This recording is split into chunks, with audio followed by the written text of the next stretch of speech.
You've all been tricked and Dragon Quest lied to you about the weakest monster in gaming. A slime dies in one hit when you have a sword. In real life, it's half your height, it touch melts half of your body with its acid, and bullets punch through it and really wouldn't do much.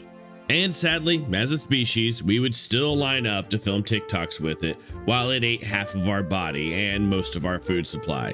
Stick around and I'm going to show you how we lose to a simple jelly. That sadly, when something is cute enough, people just give up their morals in order to, well, lose to it.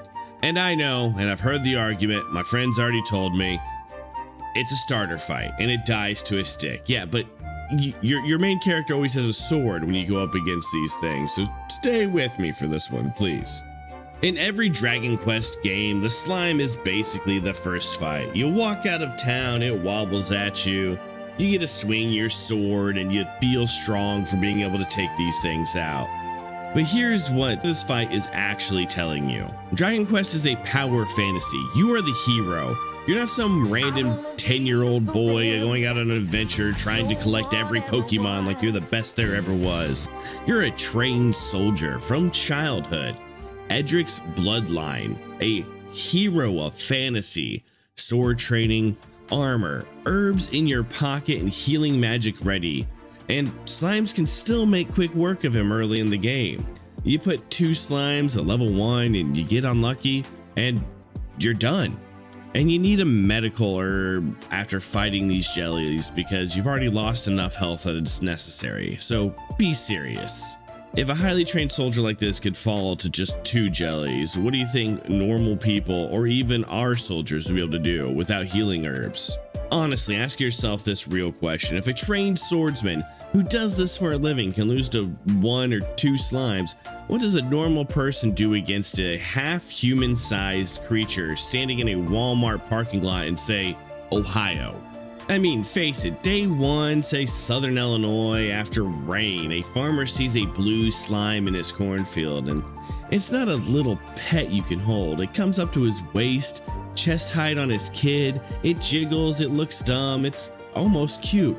And he pokes it with a shovel, and the shovel hisses and it pits, and when he realizes it is not a toy, it is acid that moves, he freaks out, tries to get his kid away, while the whole time his kid's like, "Dad, I want to pet it."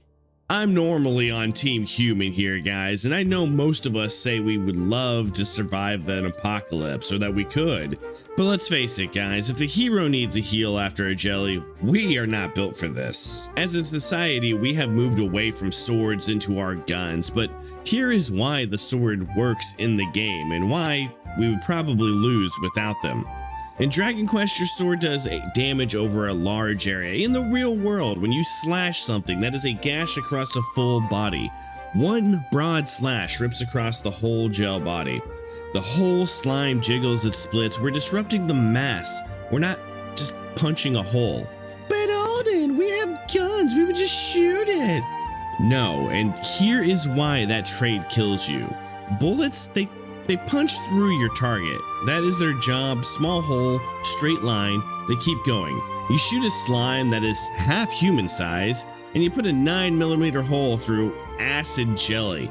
You've all seen people do ballistic gun tests at this point. They just get stuck before it made it all the way through and dissolve in front of you. The hole reseals. You did almost nothing to something that expected this massive slash across it. You wasted ammo, and it keeps coming at about 15 miles per hour, which is a lot faster than you think when it's just a waist-high bouncing ball. You're shooting at a water balloon that heals. That is the slime fight if you have a rifle. Well, fine then, but I'll just bring out the big stuff, guys. I'll bring out a missile. Oh, you mean that thing that's basically our version of Kafrizz? Yeah, okay. In Dragon Quest, Kafrizz and Kafizzle are the top tier fire spells. They're big explosions, huge heat. Even those barely scratch certain slimes. A missile is the same idea. Massive heat, concussion waves, one spot, massive boom. You hit one slime with it, and you don't kill an entire field of them. Yeah, you could blow some of them up, but But then we start running into a logistical problem, guys. You're using a massive amount of money to blow up, say, 10 slimes and a mass of multitudes that can easily reproduce. The horror of it all is that the game kind of hides this one particular thing from you. Slime attacks would be a form of acid, where they body slam into you. In game, that's like 5 damage to your trained hero. In real life, that contact melts fabric and skin when people do get hit, and they will. It's not a little burn. Half of their body melts to nothing from the acid. No farmer in a cornfield is going to have armor that's going to protect them from that. A normal soldier with no broad slashing style of weapon would die quickly. They were kitted up for punching and stopping power. Their guns are not meant to slash broadly, and even their combat knives are, well, knives. If you think I'm wrong about bullets versus jelly, tell me what actually kills a gelatinous acid blob with a handgun. Give me a specific caliber, how many bullets you think it's going to be, you know, don't just say, just shoot it, brah. If you do not like my take, tell me in the comments section below.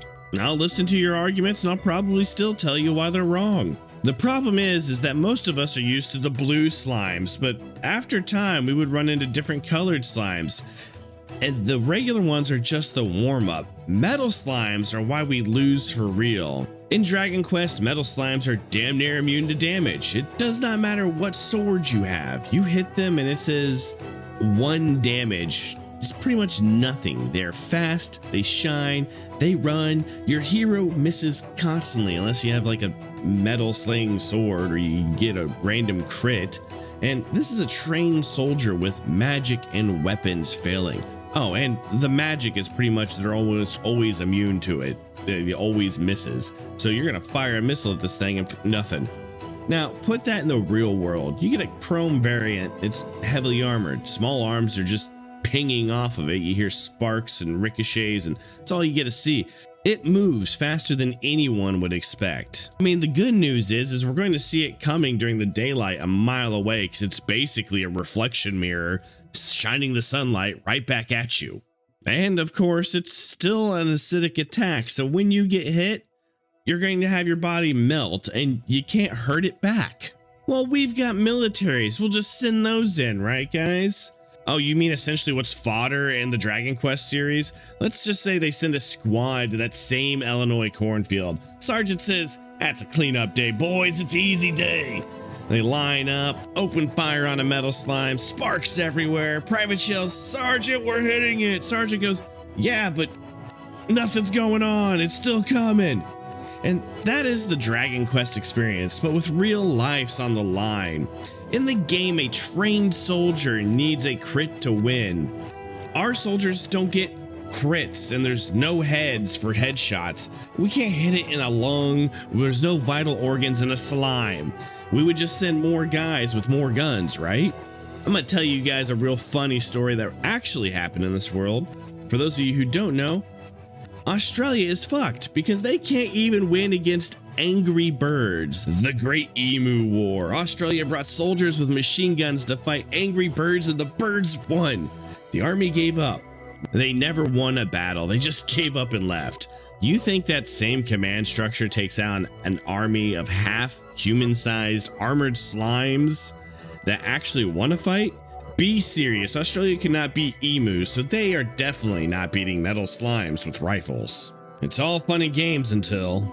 Ooh, impressive. You can frighten players that think slimes are terrifying. Have you seen their eyes? They have no souls! Slimes do not need to be strong to win. They split to reproduce and they eat anything organic. Trees, grass, us, and we have 0 natural predators for them. Earth has never seen this thing, so it just breeds. Week 1, we got field reports saying dozens. Social media says cute. People are not running, we're making TikToks, stupid dances, trying to dodge slime lunges for clout, trying to get closer for views. Kids are begging their parents for them because they want them as pets. Teenagers are duetting them. The game becomes dodging them and hoping to God that you're not the one who gets hit and half of your torso melts from acid. And the comments are still gonna say shit like, oh, it's fake. And you guys think I'm doing this or saying this stuff is like a hyperbole? We would absolutely monetize the Extinction event before we ever thought to fight it, and you know it. By week 3, grain silos in Kansas and Nebraska would be gone. Slimes eat the base of corn stalks and fallen grain. They do not actually have to eat the people in order to, kill us. They just need to outcompete insects and us and eat all of the crops. Corn yields dropped 30% in 3 weeks because they're now thousands split from hundreds. In week 6, the food supplies would snap.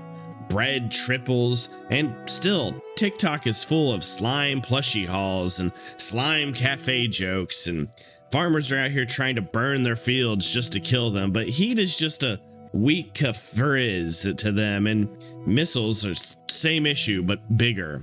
Okay, but we would just nuke a field or napalm it, right?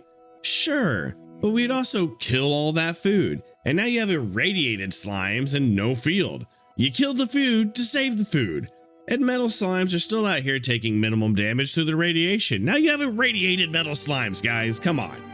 Sadly, cute is the most dangerous thing in the real world. We cannot mobilize against something we want to merchandise while it's melting people. Memes beat mobilization. We had people eating Tide Pods as a joke.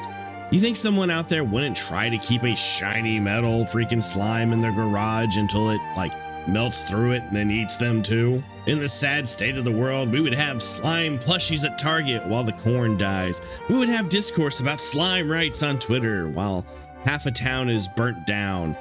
And I know I'm right about this, and I hate the fact that I am. And this proves the sword point again. That trained hero with the broadsword who could beat a slime at level 5 with better gear is the best case. Our normal soldiers are not that. They fight with guns, they fight with grenades, they've got their little combat knives, but that is all we've got. We have small damage to something that has a broad damage problem.